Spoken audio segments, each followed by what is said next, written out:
ఉదయమే శ్రీ రాఘవేంద్ర స్వాములకి స్నానం చేయించి నిర్మాల్యం చేశారండి.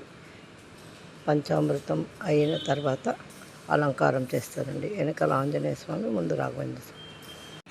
గంగాధరుని పూజ అండి, గౌరీ హరుని పూజ. ఇక్కడ చూడండి, నంది చూడండి, నందీశ్వరుడు, శివుడు.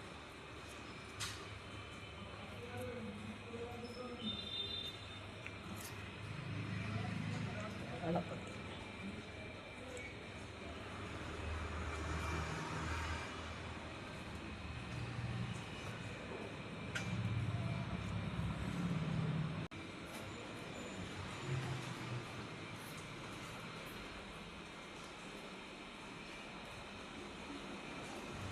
బర్కపుర రాఘవేంద్ర స్వామి గుడిలో అండి ఇది.